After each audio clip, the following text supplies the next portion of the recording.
You know, I often get people commenting on my videos and on the XP and everything, and they don't understand me at all.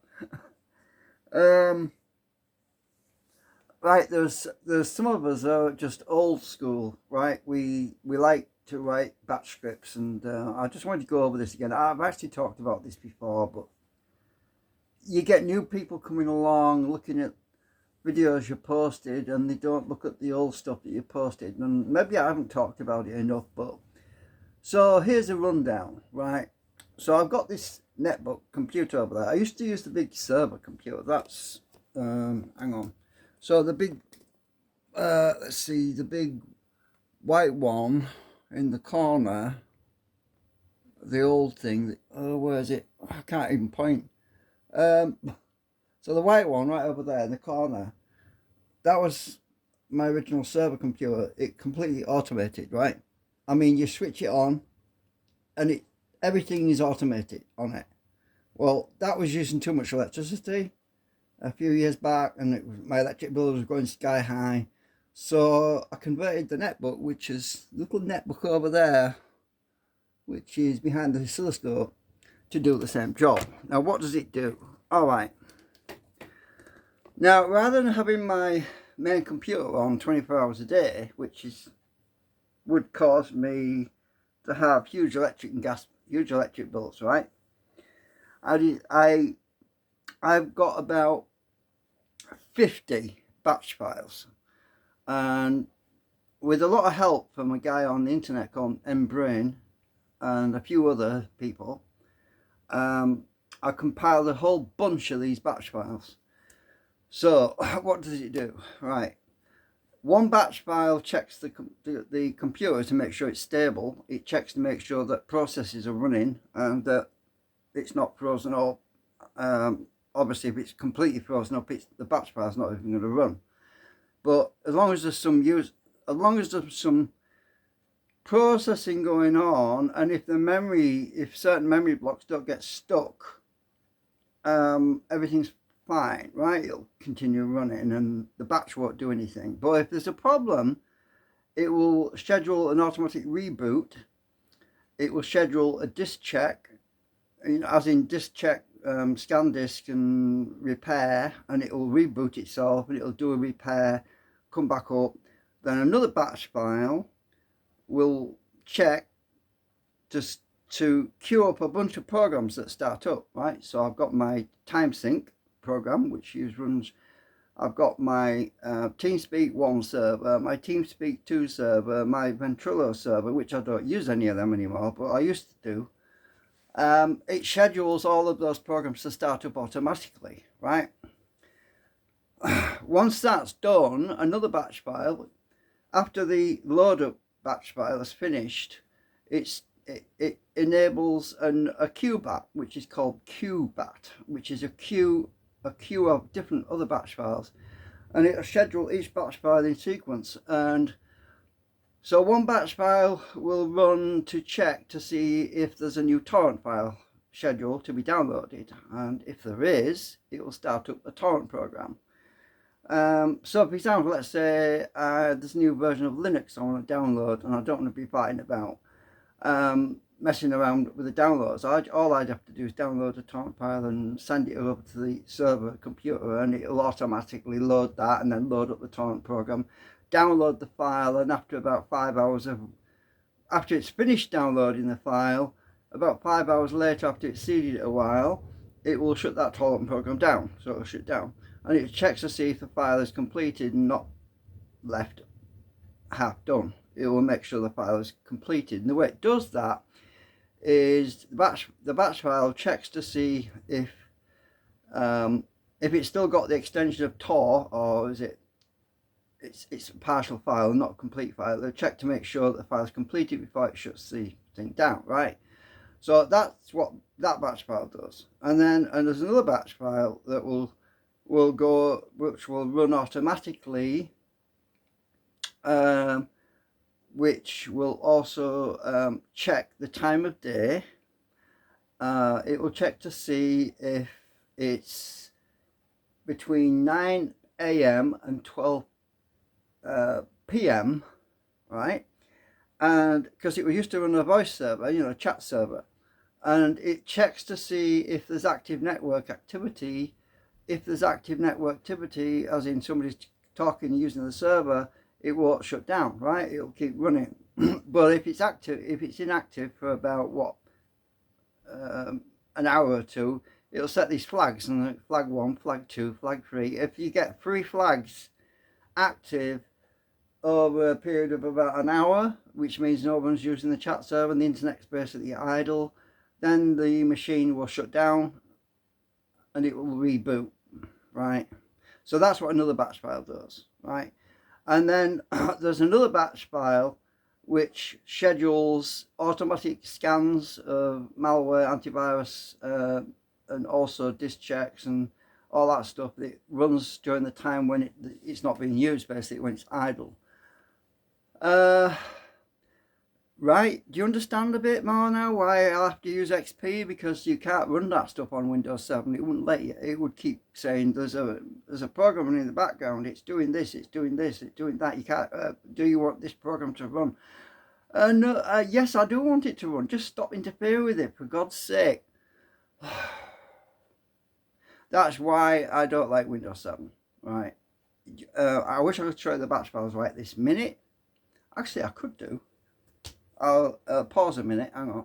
I'll show you how the netbook starts up, okay? Right, so turn it on. That's all I have to do. The rest of it's automatic. And as I say, I don't use this anymore much as a server because I don't run the chat rooms anymore. And I don't run because since I went on this new service, a new internet provider. So XP, completely automated. It even shuts the screen off after so long as well, once it's running the batch files. I'll let it run, I'll let you see. I can't even zoom in. Hang on, can I zoom in? I can't zoom in. Can I switch cameras? Just a minute. What is that? Is that switch cameras? It won't let me switch cameras. Right. So I'll just move it closer.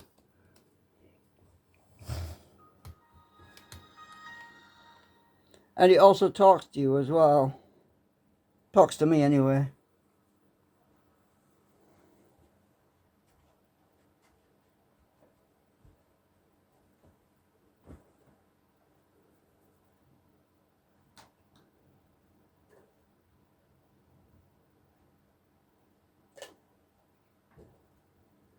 I forgot to mention, it also checks to see what computers are on my network to send files to or receive files from.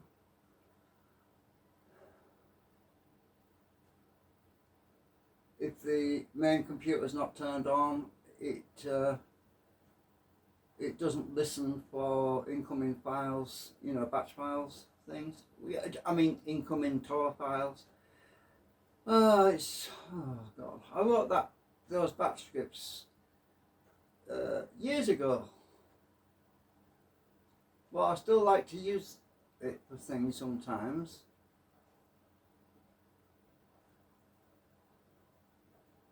So that's the boot. That's the initial boot batch file. It checks the system. It checks for internet. It also checks for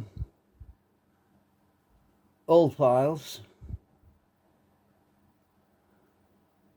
and it clears out clutter and junk that might be left around.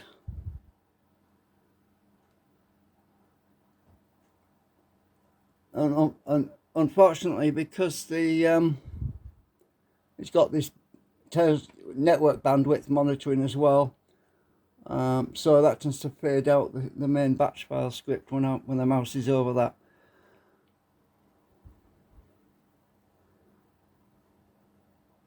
So it does the stability checks first.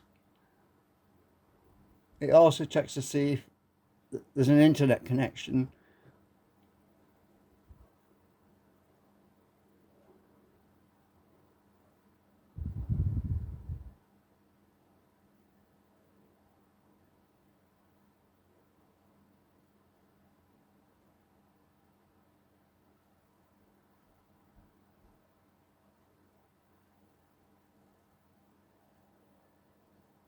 Oh God, I think it's raining again.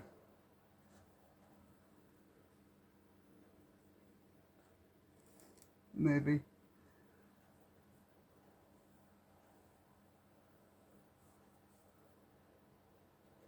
So you can put user intervention commands in, but as I say, it's automatic normally.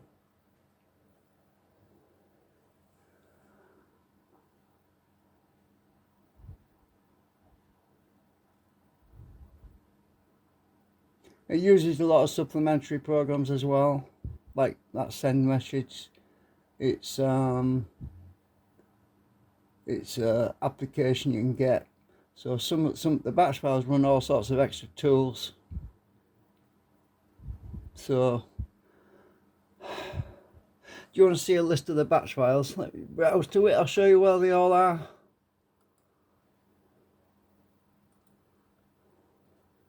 So you can see how many there is. I'm a bit stiff. So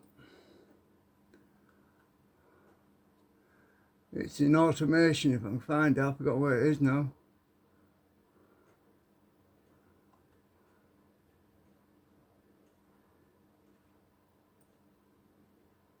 I think it's in program files automation. My mouse is acting weird. I'm in the right directory, am I? Maybe not.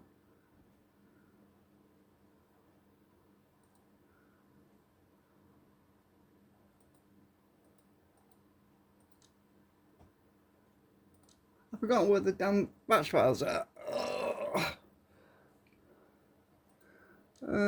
Auto. That's when it receives a file in that file there.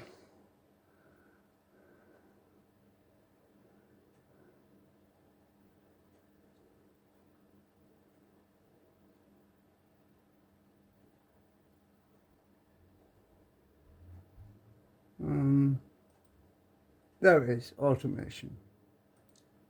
Right, all of my automation scripts.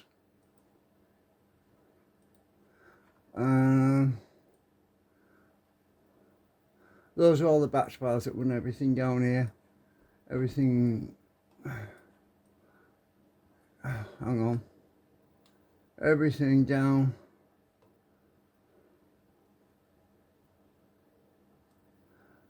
Everything down to there. Right. Those are all my automation batch files that are highlighted. Right. So if I click on end app, it also ends apps that are frozen up. So if I edit that, edit. So if a program's frozen up, it will kill a process. That's just one random batch file. The biggest batch file in there is probably, well, that's not the biggest one, but that's an error check batch. Checks for errors, programs that are unstable.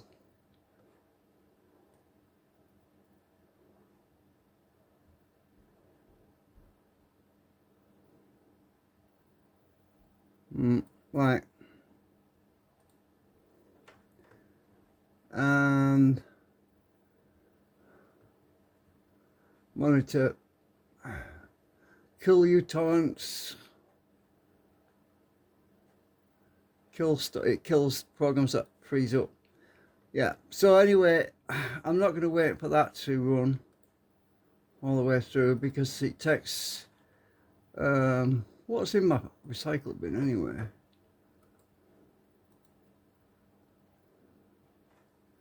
Oh yeah, just a bunch of old torrents. Get rid of all that crap. So yeah, because I don't like manually downloading stuff because it takes forever and you have to keep clicking the retry button. It keeps timing out on you when you're downloading stuff sometimes on some websites, so there's often torrents available for that stuff because you click on it and it says timed out or failed and it drives me up the wall. So Usually you can find an FTP server or something like that,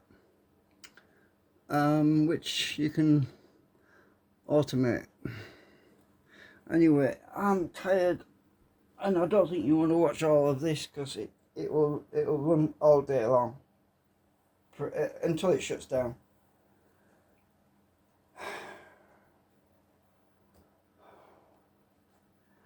Anyway, so it's checking PID files, which is process identification.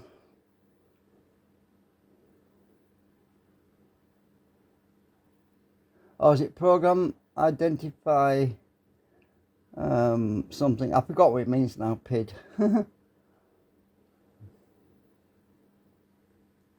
So it'll start to load some programs in a second. Anyway, I've got to go out because I've got things to do.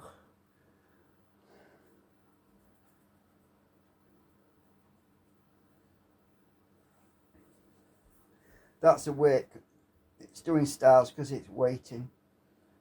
It's waiting for intervention in case I don't want it to run. Otherwise, everything would all happen all at once, and you don't want that happening. So you give it a chance for things to run, and before it does other things.